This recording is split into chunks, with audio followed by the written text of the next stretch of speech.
વલસાડ નગરપાલિકાની સામાન્ય સભા મળી. શહેરી વિકાસ કાર્યો અને ગેરકાયદેસર દબાણ પર ચર્ચા કરવામાં આવી. વલસાડ નગરપાલિકાની સામાન્ય સભા 17 ઓક્ટોબરના રોજ નગરપાલિકાના સભાગૃહમાં યોજાઈ હતી. આ સભામાં શહેરના વિકાસ કાર્યો અને નગરપાલિકા વિસ્તારમાં ગેરકાયદેસર દબાણના મુદ્દા પર વિસ્તૃત ચર્ચા કરવામાં આવી હતી. સભા દરમિયાન વલસાડ નગરપાલિકાના કર્મચારીઓને દિવાળી નિમિત્તે એડવાન્સ પગાર અને બોનસ ચૂકવવા અંગે નિર્ણય લેવાયો હતો.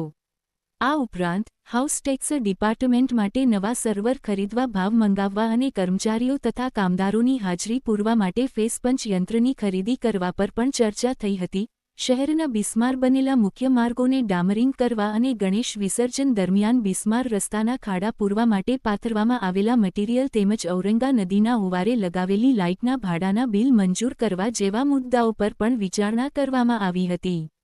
વલસાડના આઝાદ ચોકથી ભીડભંજન મંદિર સુધીના બિસ્માર રોડ પર કાયમી ધોરણે પેવર બ્લોક લગાવવાની મંજૂરી આપવા અને ચોમાસા દરમિયાન બિસ્માર બનેલા માર્ગોના રિસરફેસિંગ માટે વધારાની ગ્રાન્ટની માંગણી કરવા દરખાસ્ત મૂકવા સહિતના વિકાસ કાર્યોની ચર્ચા કરી જરૂરી નિર્ણયો લેવાયા હતા.